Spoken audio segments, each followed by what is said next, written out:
Je veux commencer par la Bible, par la Genèse, dans le premier chapitre, qui nous informe sur la création de l'univers, des étoiles, à la 4e jour. Et Dieu dit que dans l'étendue du ciel, il y ait des luminaires pour que l'on distingue le jour de la nuit et pour marquer les saisons, les jours et les ans. Que dans l'étendue du ciel, ils servent de luminaires pour illuminer la terre. Et ce fut ainsi.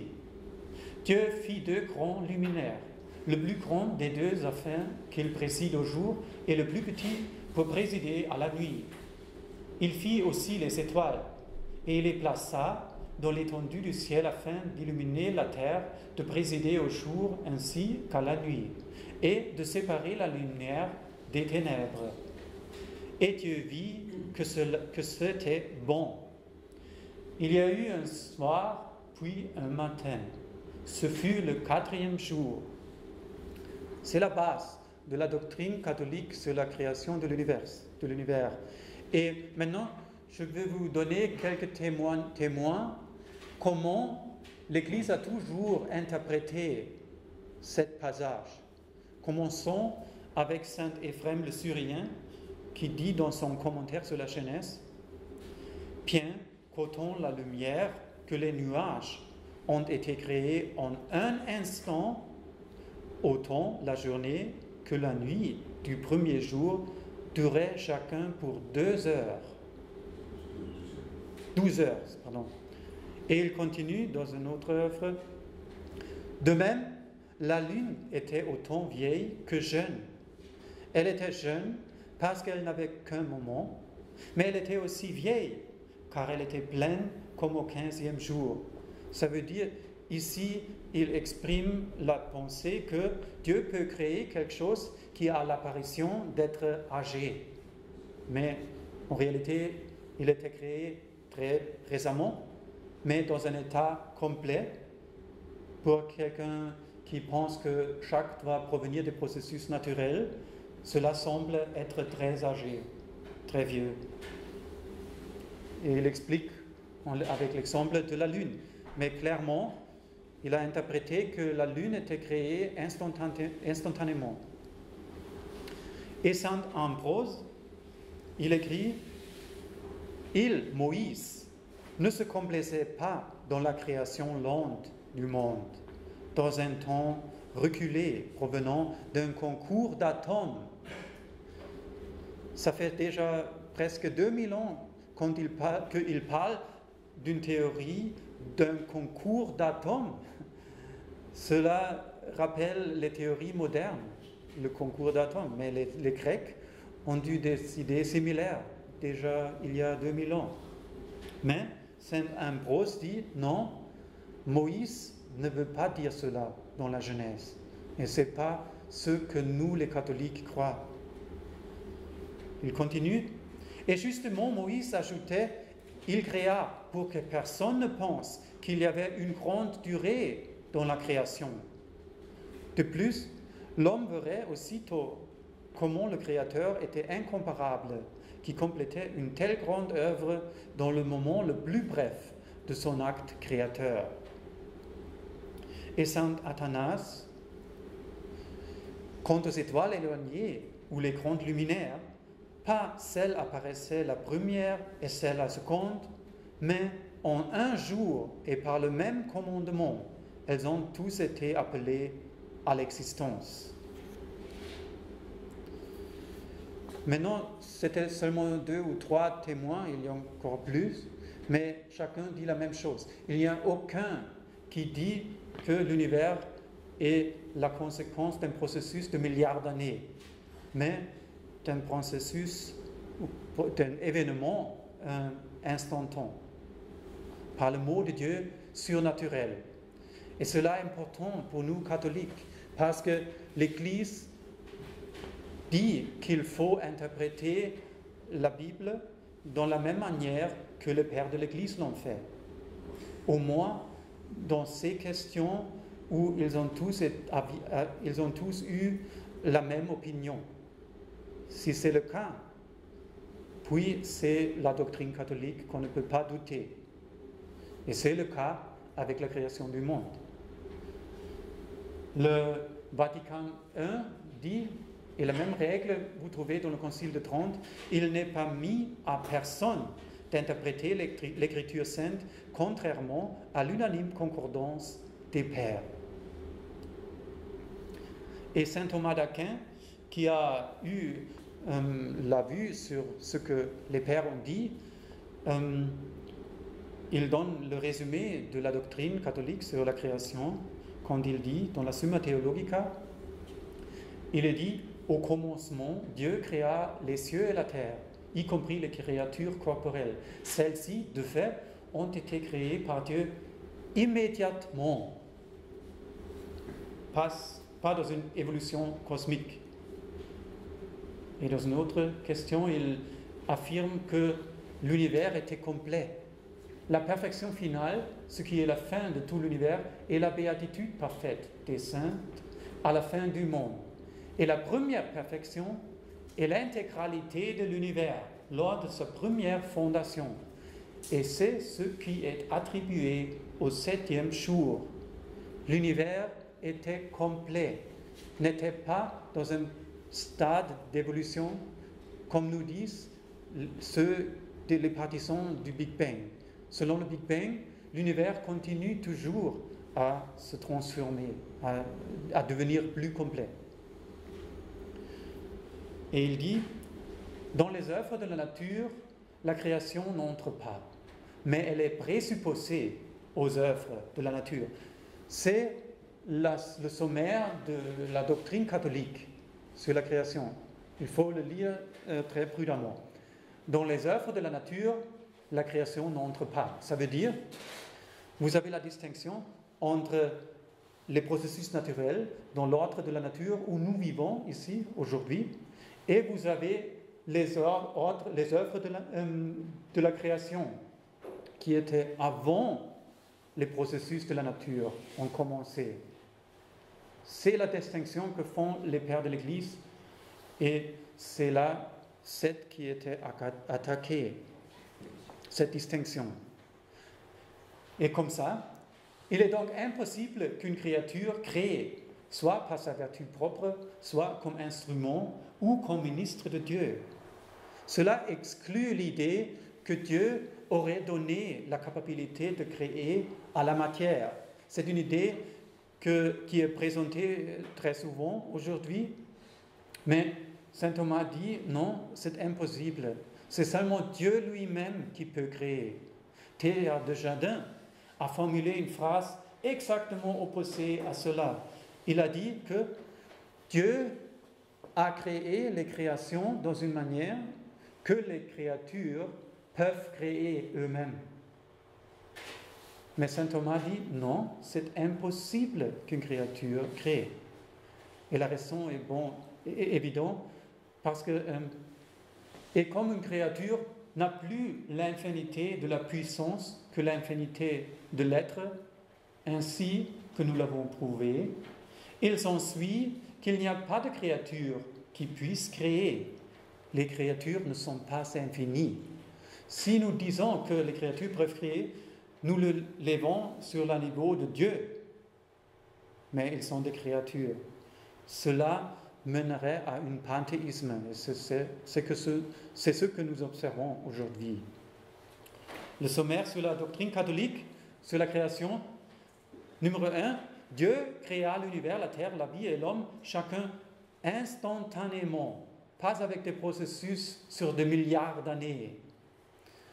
2, des processus naturels n'ont pas fait partie de la création, même pas pour aider. Cela exclut chaque évolution cosmique et biologique. Numéro 3, la création était complète après la semaine de création.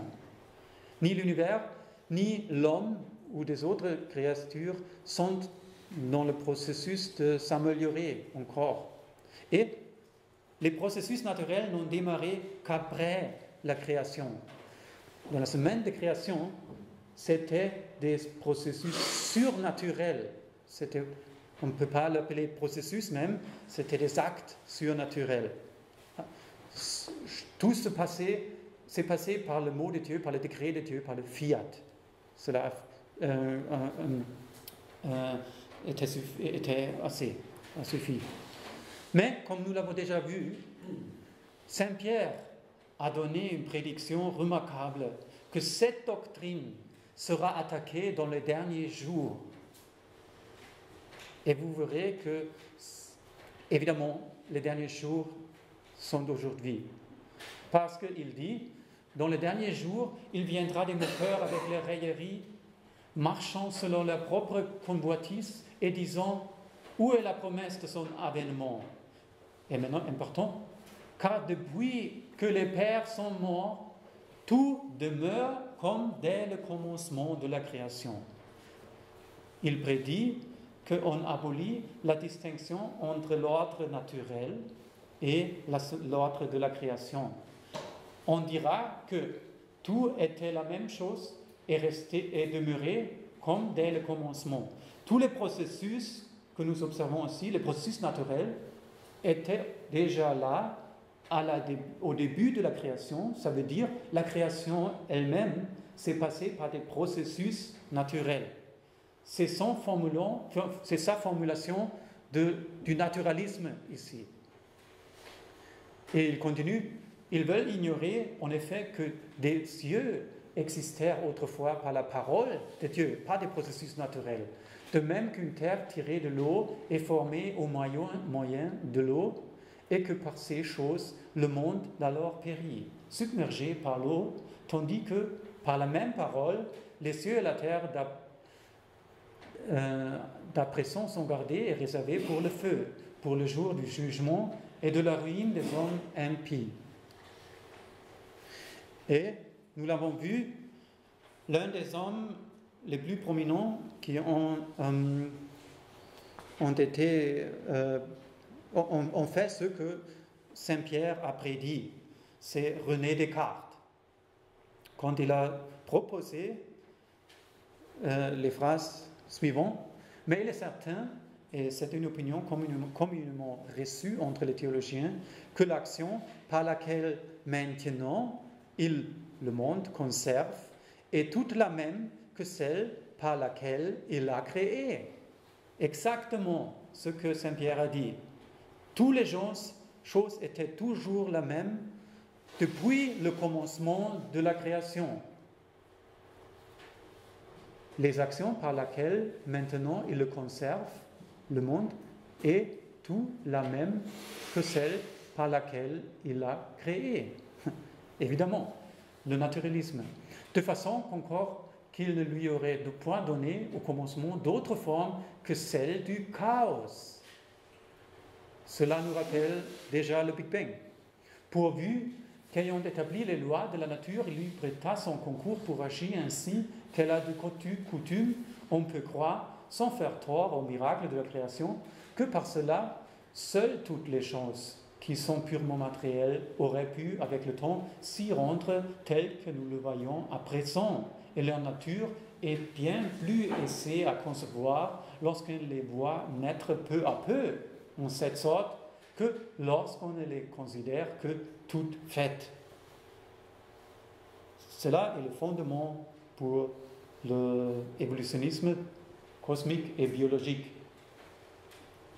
Et Blaise Pascal l'a contesté. Je ne puis pas pardonner à Descartes. Il aurait bien voulu, dans toute sa philosophie, pouvoir se passer de Dieu, mais il n'a pu s'empêcher de lui faire donner une chicanaude pour mettre le monde en mouvement. Après cela, il n'a plus que faire de Dieu. Et c'est cela qu'une grande partie des théologiens aussi d'aujourd'hui croient, que Dieu a fait une chicanaude, le Big Bang, et le reste s'est passé par les lois naturelles. Mais c'est au contraire à la doctrine catholique sur la création. Et un homme de la XXe siècle qui l'a formulé un peu plus avancé, ce que Blaise Pascal avait préparé, René Descartes avait préparé, était Georges Lemaître. l'inventeur du Big Bang.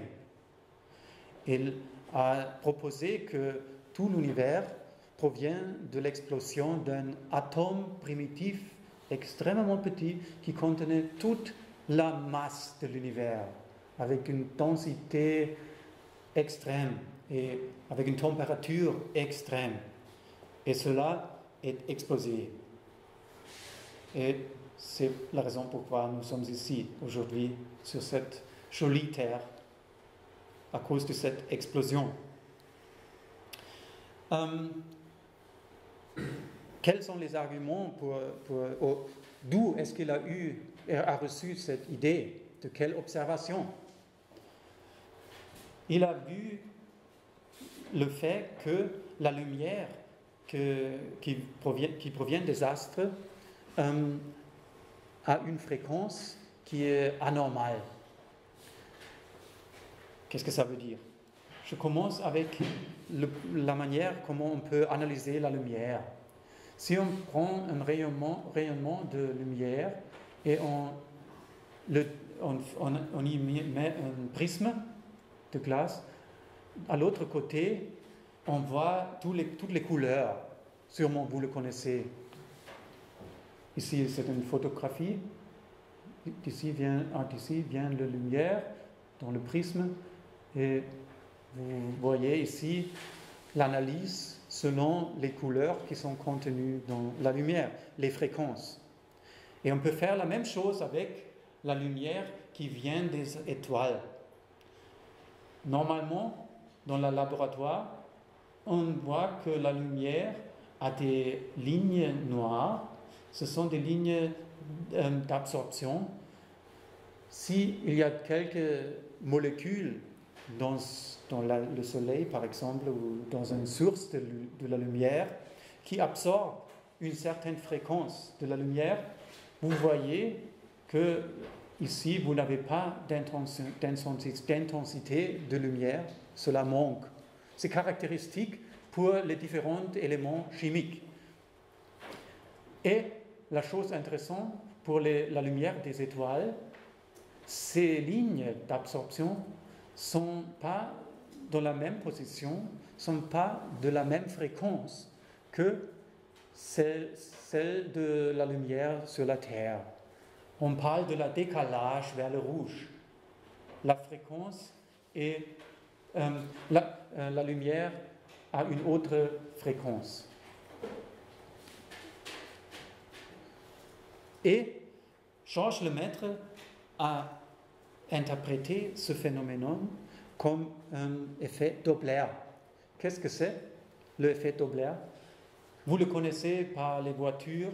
Quand une voiture avec une ambulance s'approche de vous, vous entendez le son plus haut, avec une fréquence plus haut. Et s'il s'éloigne de vous, vous entendez que la fréquence est diminuée. Et la même chose, en principe, se peut passer avec des sources luminaires. Si une source luminaire s'éloigne, vous voyez que la fréquence de la lumière est plus bas que si la source de la lumière s'approche de vous. Et chez les astres, vous observez que la fréquence est plus bas que normale. Alors l'interprétation est très proche de penser que alors tous les astres s'éloignent de nous.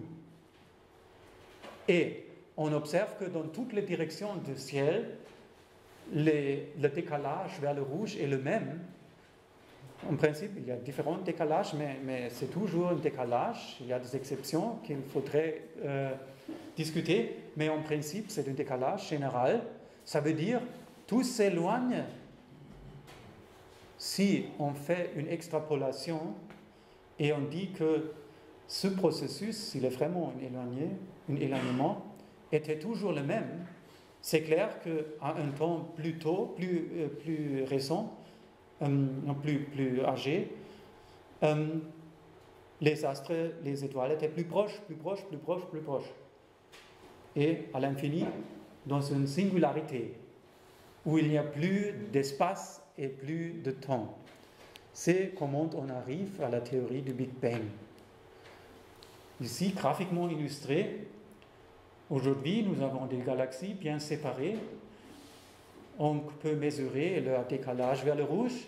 Ça veut dire, si on revient en temps,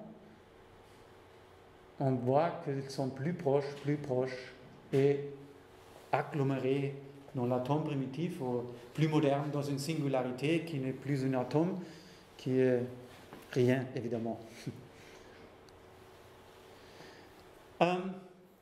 Maintenant, si c'est vrai, si une étoile qui a un décalage vers le rouge dit quelque chose sur son état de mouvement, ça veut dire sur son vitesse qu'on peut calculer de la décalage, c'est très facile de calculer l'âge du monde. Très facile. Parce que on dit de la décalage de rouge, nous déduisons la vitesse de l'étoile, de sa brillance, nous déduisons sa distance. Ça veut dire, en extrapolant le mouvement avec la même vitesse, on peut arriver à l'âge du monde avec la simple formule pour le mouvement constant, la même calculation qu'on utilise pour le mouvement avec le vélo ou la voiture. On applique la même chose chez les étoiles et on y met pour une étoile la vitesse et la distance et on arrive à 13,7 milliards d'années. C'est si simple pour mesurer l'âge du monde. Mais il y a pas seulement une, il y a beaucoup de présuppositions. Par exemple, la présupposition que tout demeure comme dès le commencement de la création. Ça veut dire, ce sont les mots de Saint-Pierre, ce qui est fait ici, on assume que le mouvement, s'il est vraiment un mouvement, qu'on mesure aujourd'hui était toujours le même dès le commencement de la création. C'est exactement ce qu'on fait avec cette calculation pour avoir l'âge du monde.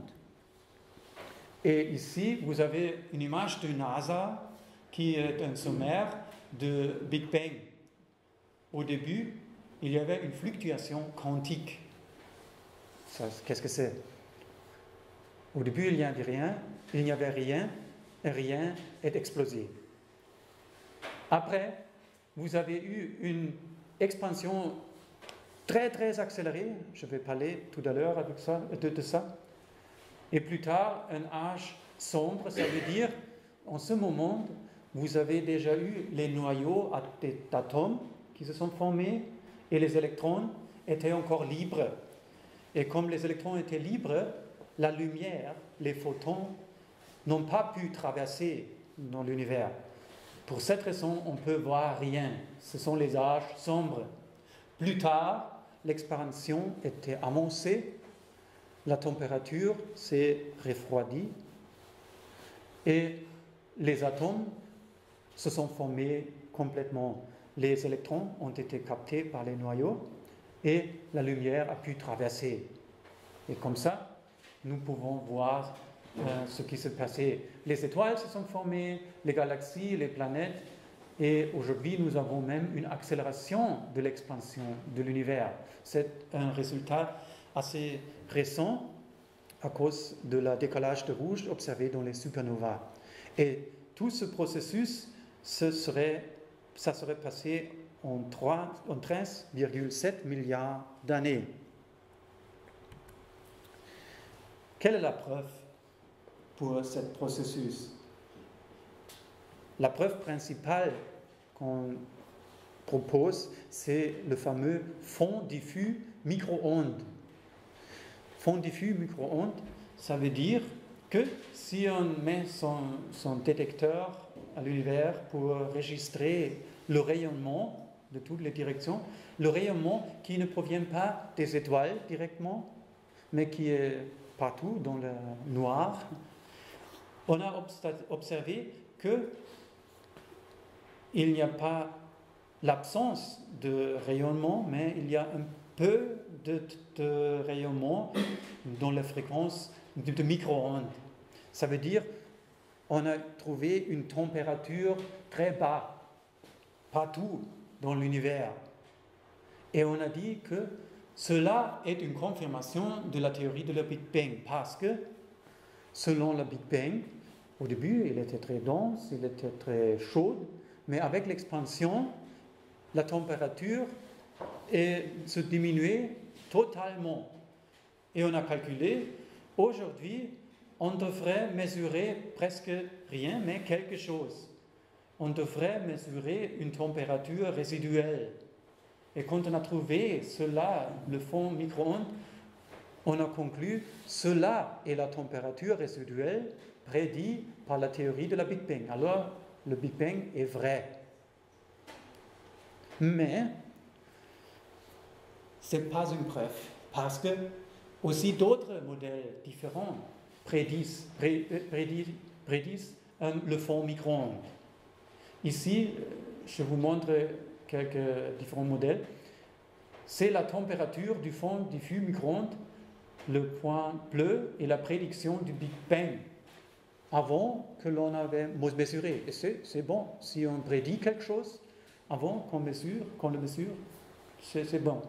Et la théorie a prédit en 1948, on devrait mesurer 5 Kelvin dans le fond diffus micro-ondes.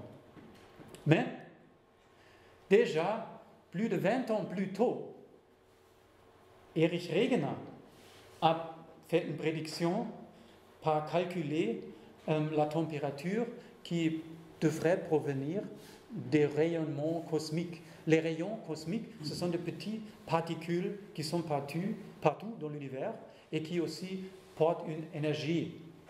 Et il a calculé en 1926 que la température du fond micro-ondes devrait être 2,8 Kelvin. Une autre théorie, mais presque la même prédiction. Et Arthur Eddington, le fameux cosmologiste, en 1926 déjà, a calculé la radiation de toutes les étoiles et l'énergie qui en proviennent. Quelle température cela créa de l'univers? Le résultat, 3,2 Kelvin. Et Fred Hoyle, qui a calculé l'hélium observable, et il a dit que tout l'hélium provient de la fusion atomique de hydrogène. Comme ça, il est arrivé à une température de 2,78 Kelvin. Vous avez 4 théories prédisant une température très froide. 5 Kelvin, c'est minus 273 plus 5. Si vous savez, Kelvin n'est pas Celsius. Et la théorie du Big Bang, qu'est-ce qu'on a mesuré? Mesuré, on a 2,73 Kelvin.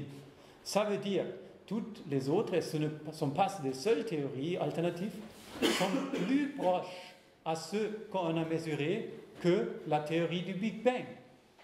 Néanmoins, on dit que le fond micro-ondes, c'est une preuve pour le Big Bang.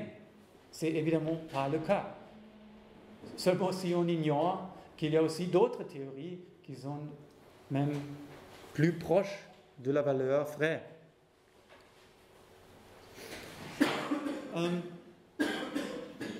Jean-Marc Bonnet-Bidot, dans son livre Un autre cosmos, constaté, faute de ces vérifications fondamentales, le caractère cosmologique du fond diffus, alors caractère cosmologique, ça veut dire son origine d'une Big Bang, ne peut être considéré comme démontré aujourd'hui. En raison de sa très faible énergie, il peut être produit par une très grande variété de processus physiques. Un autre argument, une autre difficulté, une autre défaut de la modèle de Big Bang est la suivante. Ici, vous trouvez un diagramme officiel qui représente les valeurs d'importante division de la vitesse des étoiles par leur distance. C'est la fameuse constante de Hubble, Hubble Constant. La loi de Hubble dit que toutes les étoiles ont le même quotient, division, qu'est-ce qu'on dit, quotient, division de vitesse et distance. Et vous avez vu quelques minutes plus tôt, avant, que l'inverse de D divisé par V nous donne l'âge de l'univers. Et qu'est-ce qu'on a mesuré, qu'est-ce qu'on a rapporté dans les années 1920 ou 30? On a mesuré que la constante de Hubble était environ 400 à 600. Et plus tard, 40 ans plus tard, on a mesuré que 100. Et encore plus tard, encore moins. Ça veut dire ce que les astronomes nous avons dit sur la vitesse et la distance des étoiles dans les années 1930 était faux. Et ils ont dérivé un âge sur l'univers de 2 milliards d'années. Simplement l'inverse de cela, c'est l'âge de l'univers. Et quelques années plus tard, ils nous ont dit que non, nous avons encore une fois mesuré la distance et la brillance, la vitesse des étoiles, et maintenant nous arrivons à 14 milliards d'années. Qu'est-ce qu'il faut croire? Qui a fait la faute? Et aujourd'hui, il n'y a plus de faute. Si nous faisons un zoom dans cette région, c'est le même diagramme, mais un zoom dans les années plus récentes, vous voyez que même aujourd'hui, il y a une grande discrépance entre les différents mesurements. Même aujourd'hui, les âges qu'on obtient varient entre 10 milliards d'années à 30 milliards d'années. Ça veut dire, en beaucoup de cas, si on mesure la distance, ça veut dire la brillance et le décalage vers le rouge, on mesure quelque chose qui n'a rien à voir avec la distance ou avec la vitesse. Ces graphes prouvent que 100%, parce qu'il y a une déviation de 100%, de la brillance ou de la décalage ne proviennent pas de la vitesse ou de la distance. C'est prouvé ici, parce qu'il démontre qu'il y a aussi d'autres facteurs qui contribuent à la décalage ou à la brillance d'une étoile. C'est si simple. Des autres problèmes avec la théorie de la Big Bang dont on ne parle pas trop dans le public, mais dans la littérature scientifique, c'est la théorie de la formation des étoiles. On pourrait penser que c'est une chose très simple pour l'astronomie d'expliquer l'émergence des étoiles, parce que c'est quelque chose de très fondamental. Si on n'arrive pas à cela, on peut oublier la cosmologie, n'est-ce pas? Mais c'est surprenant. Les cosmologistes ne peuvent pas s'expliquer la formation des étoiles par des processus naturels. Je vais vous démontrer. La théorie dit que au début d'une formation des étoiles, vous avez des nébuleuses et la gravitation qui compresse les nébuleuses. Et à un moment, la gravitation est si forte que la compression est si grande qu'il s'échauffe. Et vous avez une étoile. C'est tout. Comment tout ce que vous observez au ciel s'est formé. Mais la théorie a un problème, les lois naturelles. Et en ce cas, c'est la loi de la pression de gaz. La pression de gaz et la force opposée à la gravitation est beaucoup plus forte. Si vous prenez un ballon et vous faites l'expandir, sans cette peau du ballon, les molécules s'échappent s'éloignent. Il faut toujours une mécanique pour les rendre ensemble, parce que la pression de gaz est si forte. Et c'est la même chose avec la nébuleuse. La gravitation n'arrive pas à recueillir les particules. Comment résoudre ce problème? Il y avait plusieurs propositions dans la cosmologie. Proposition numéro 1. Il y avait une explosion d'une supernova, d'une étoile, et cette explosion a produit une onde de pression, et proche de cette onde était une nébuleuse. L'onde a amené la compression nécessaire pour surmonter la pression de gaz, et à un point, la gravitation était assez forte, parce que les particules étaient très proches maintenant, pour rester ensemble, même sans cette onde. Mais initialement, il faudrait cette onde qui était fournie par la supernova. C'est proposition 1. Proposition B.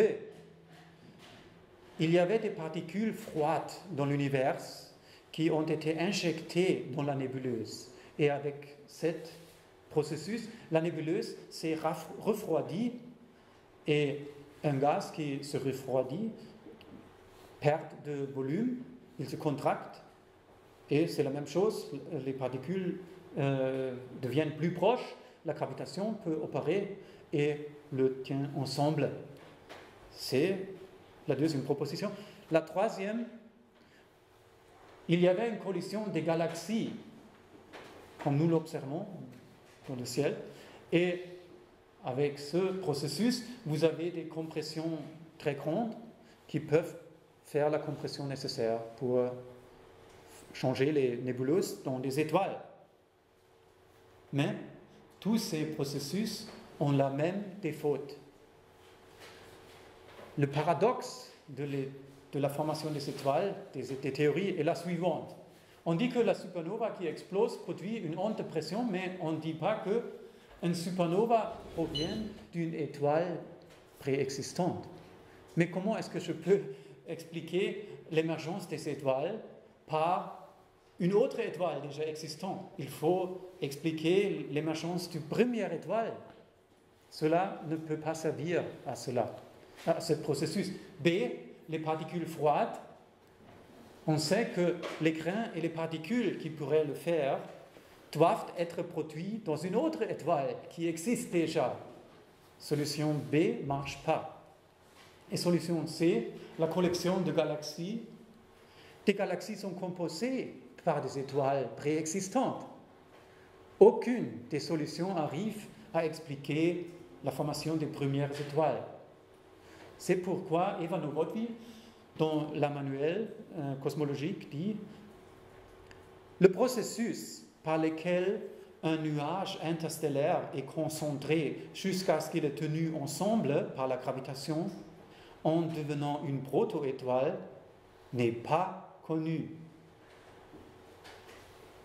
Les cosmologistes ne peuvent même pas expliquer par des processus naturels comment les étoiles se sont formées. Et Martin Harvit, in a book review in Science, le silence embarrassé de l'astrophysique moderne provient de ce que nous ne savons pas comment au moins une seule de ces étoiles a pu se former. Et Charles Lauder et Frank Chu, toujours en Science, en 1990, un des problèmes les plus fondamentaux de l'astrophysique contemporaine, l'origine des étoiles, n'est toujours pas résolue. Continuons.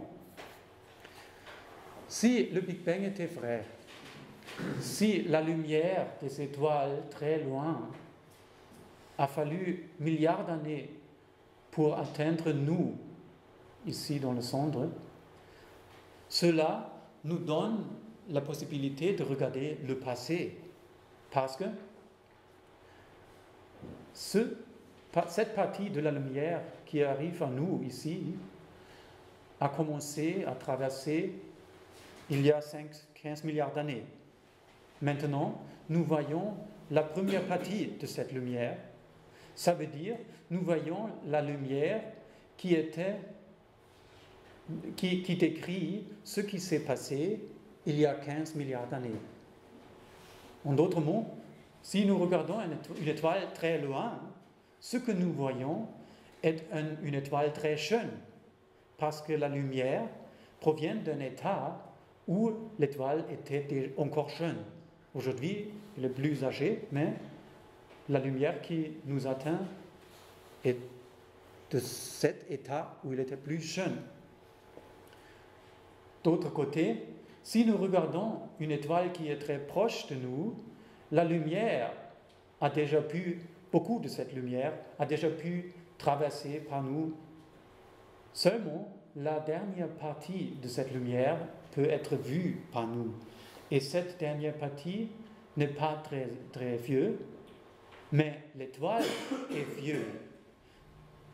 Là, nous pouvons voir une étoile dans une manière adulte, plus âgée, parce que la lumière n'a pas dû traverser si longtemps. C'est ça. Qu'est-ce que ça veut dire? Aujourd'hui, nous avons des télescopes très avancés qui se trouvent dans l'espace. Nous pouvons regarder des étoiles apparemment très éloignées et nous pouvons les comparer à des étoiles plus proches. Ça veut dire nous pouvons comparer le passé avec le présent, selon la théorie du Big Bang. Mais ce que nous observons, c'est que des galaxies dans des régions dites jeunes ressemblent à celles dans des régions vieilles. Aucune différence. C'est la même chose qu'avec les fossiles. Les fossiles ne changent pas dans les strates plus hauts et plus bas. De nouveau, nous rencontrons la même chose dans l'univers. Si c'est notre fossile, il ne change pas. Et de plus, la formation de galaxies est un processus supposé qui n'est toujours pas observé, même dans les étoiles les plus loin, qui devraient être les galaxies les plus jeunes. C'est avoué par des scientifiques. En New Scientist, Mark Chown a écrit cela. La formation des galaxies les plus éloignées est plus proche du Big Bang, car il a fallu des milliards d'années à leur lumière pour nous atteindre. Donc, ces galaxies sont vues comme jeunes à la naissance. Le problème, c'est qu'elles n'ont pas l'apparence de jeunes, dit Lerner. Nous ne voyons que des galaxies anciennes qui ont toutes la même densité d'étoiles comme les galaxies qui se seraient formées aujourd'hui. Où est l'évolution cosmique? Qui plus est, des galaxies lointaines ont auparavant autant de vieilles étoiles que de jeunes étoiles. C'est une distribution. C'est la même chose, la même fréquence de vieilles étoiles et jeunes étoiles, comme chez les galaxies dites plus proches, plus jeunes. La même distribution. Vous pouvez le voir ici. Oh, that was wrong. Nous n'avons pas Internet ici. Je voudrais changer. Yeah. Un autre problème de la théorie de la Big Bang. Nous avons beaucoup de galaxies qui sont en rotation. Vous connaissez sûrement ces images très belles. Et par le décalage vers le rouge, on peut calculer la vitesse de cette rotation. Et on connaît les lois de la mécanique de la gravitation. On a calculé et on a constaté, c'est impossible que ces structures qui ont une rotation si vite peuvent être stables pour milliards d'années. Impossible. La théorie revendique que cela a un âge de milliards d'années, mais s'il fait ce mouvement, les étoiles se seraient éloignées très tôt. C'est une contradiction fondamentale contre la théorie du Big Bang avec ces milliards d'années. Mais qu'est-ce qu'on a fait pour sauver la théorie on a introduit une matière inconnue, dite matière noire. On disait qu'il y a un halo de matière invisible qui ne fait pas des interactions avec les processus physiques connus, seulement avec la gravitation pour donner la stabilité à ces structures. C'est vraiment quelque chose d'artificiel, naturellement. On peut sauver chaque théorie avec introduire une matière inconnue qui fait exactement cela que je veux pour sauver une théorie. Mais ce qu'on a fait, on pourrait dire, qu'est-ce qu'il y a avec introduire une petite matière noire? Non, c'est très très beaucoup de matière qu'il faudrait ici ajouter. Je vais vous donner les quantités plus tard. Et de plus, j'ai déjà mentionné, on a mesuré le décalage vers le rouge chez des supernovas et on a constaté l'expansion de l'univers n'est pas constante, mais accélérée. Comment est ça possible? D'où vient l'énergie pour une expansion de telle forme?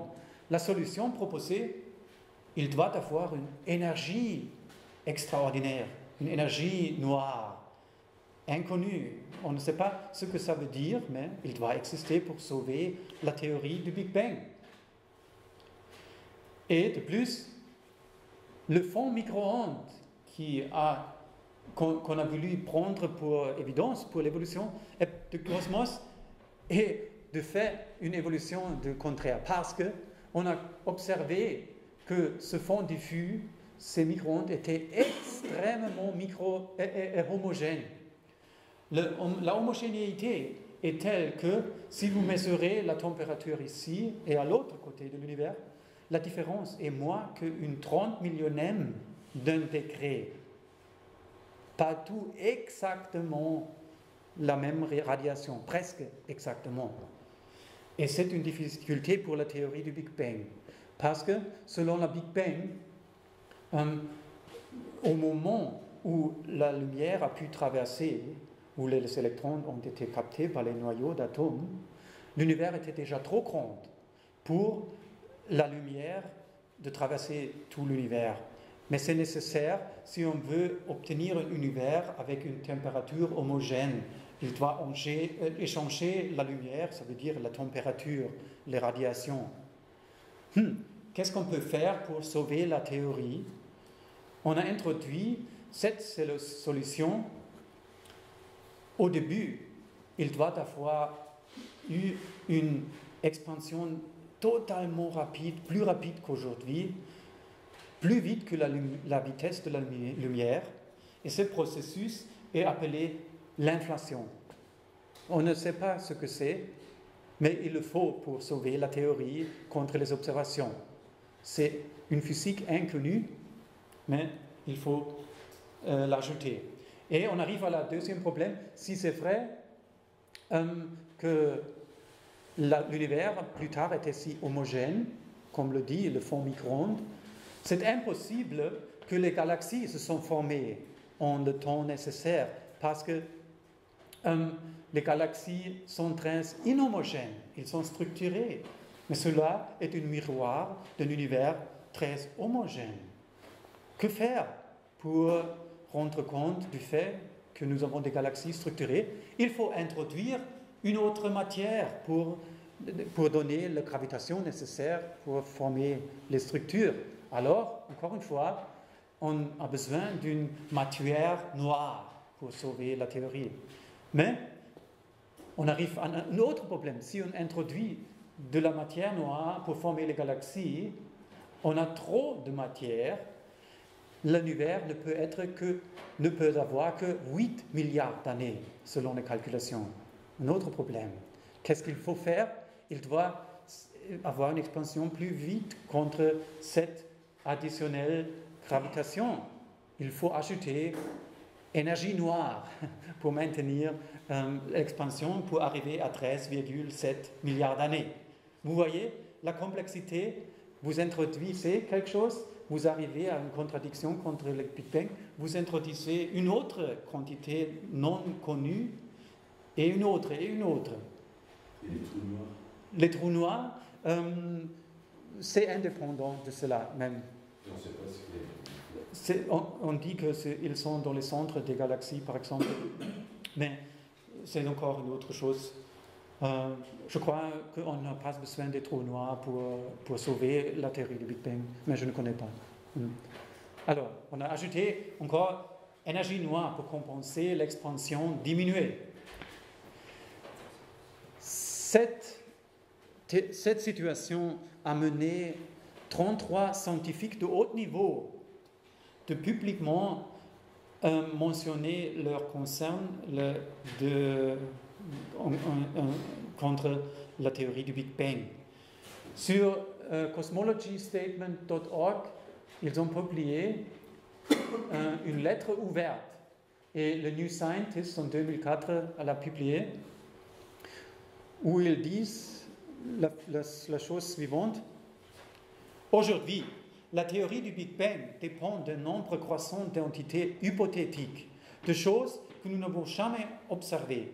L'expansion, la matière noire, l'énergie noire en sont les meilleurs exemples. Sans elles, il y aurait une contradiction fatale entre les observations faites par les astronomes et les prédictions de la théorie du Big Bang.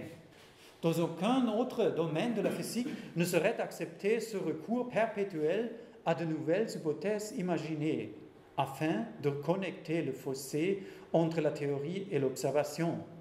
Ceci conduirait au moins à de sérieuses questions à propos de la validité de la théorie sous-jacente.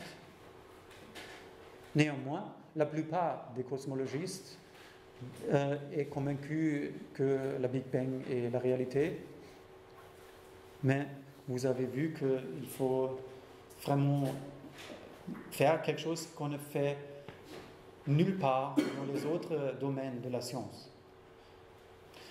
On arrive à la résumé du modèle standard de cosmologie. Selon les calculations, seulement 4% de l'univers est composé des atomes comme nous les connaissons. Seulement 4% est composé des protons, neutrons et électrons, de la physique et chimie scientifique. Mais 23% est composé de matière noire et 73% de l'énergie noire. 96% de l'univers serait composé de quelque chose que personne n'a jamais vu.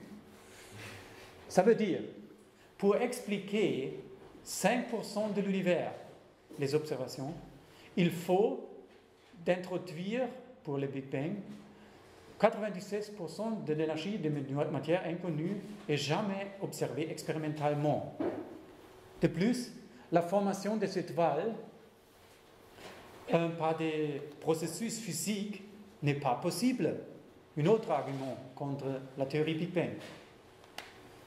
Et enfin, ce qu'on a, c'est que l'étude du modèle du Big Bang mène à la conclusion que c'est impossible d'expliquer l'origine de l'univers par des processus naturels. C'est avoué par le Big Bang lui-même. Cette étude conforte donc l'idée de création ex nihilo par Dieu, création du ciel et de la terre et tout ce qu'ils contiennent par des processus surnaturels, par le fiat, immédiatement. Et il y a cette contribution d'un journal des astronomes de la European Southern Observatory dans Spaceflight en 2004 qui disent quelque chose de très pareil. Cela et beaucoup d'autres observations récentes montrent de plus en plus à la conclusion qu'un univers adulte, évoluant et en expansion, aurait pu émerger d'une création instantanée. C'est étrange qu'on peut lire quelque chose dans un journal cosmologique. C'est exactement ce que nous lisons dans la Genèse. Une création instantanée. Un argument final, je l'ai déjà mentionné. Le Big Bang implique que ordre est provenu de désordre. C'est une violation de la deuxième loi de la thermodynamique. Comme nous l'avons vu dans la biologie, c'est la même chose dans la cosmologie. Le chaos du Big Bang est totalement différent de l'univers ordonné d'aujourd'hui. Bien sûr, de cette petite planète qui est si importante parce qu'il porte la vie, très ordonnée. Pour la Terre, donner les conditions pour vivre, il faut si beaucoup de choses être ajustées exactement. Cela ne peut pas être provenu par hasard, par un processus désordonné. Par exemple, il faut la distance idéale au Soleil. Il faut qu'il y ait de l'eau potable, de terre sèche, de carbone, d'oxygène, d'azote, d'hydrogène, des saisons modérées, de l'absence de trop grands tremblements de terre, d'éruptions volcaniques, substances toxiques, etc., etc. Tout ça, nous observons sur les autres planètes. Sur le Mars, sur le Vénus, sur le Jupiter. C'est très mauvais pour la vie d'exister là-bas. Mais à la Terre, tout est préparé, très ordonné. Ça serait une violation de la loi thermodynamique si on disait qu'un Big Bang aurait pu créer la Terre. La résumé finalement. La théorie du Big Bang est incompatible avec science et foi parce que, d'abord, il n'y a pas de preuve. Ça suffit pour le abolir, pour dire que ce n'est pas science. La science est ce qu'on peut observer et répéter, où il y a des preuves. Ce n'est pas le cas chez le Big Bang. Tous les phénomènes qui sont attribués à Big Bang pour être une preuve peuvent aussi être expliqués par d'autres modèles cosmologiques. Comme ça, ils ne se distinguent pas pour le Big Bang. De plus, la théorie attribue 96% de l'univers à une matière et une énergie inconnues. C'est non scientifique. Et troisième, la formation des étoiles est inexplicable par des processus naturels. Le cosmos et la Terre sont très ordonnés, ne peuvent pas provenir d'un Big Bang qui est chaos par définition. Et des milliards d'années d'évolution cosmique est contestée par l'écriture et par la tradition.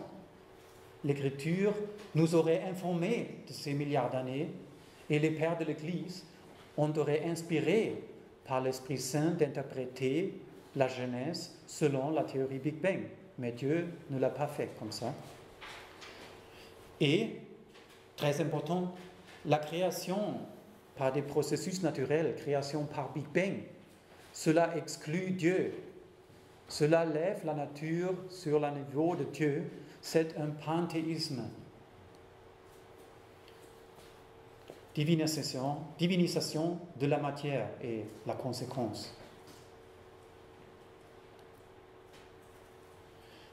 Alors, nous voyons que c'est vrai que saint Isaac le Syrien a dit dans son Homélie 37, où il écrit « Dieu, seulement par sa bonne volonté, pas de processus naturel, amena tout, pas seulement un atome primitif, du non-être à l'être.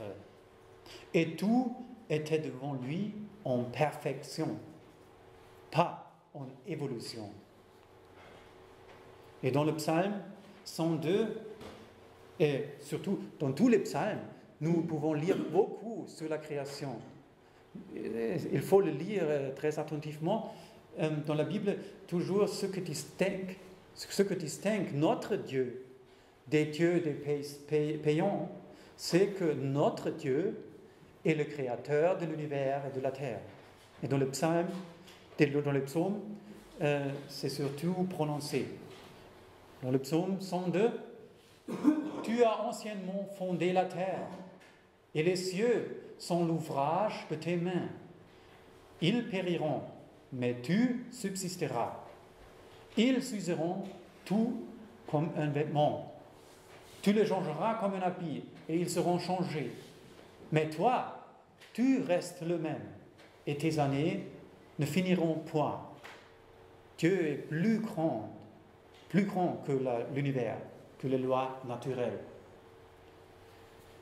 Et l'apparition de Marie dans le temps moderne, un des plus importants en Mexique, c'était à la temps où en Europe, un astronome nommé Copernic a introduit son principe qu'il n'y a pas de place extraordinaire dans l'univers.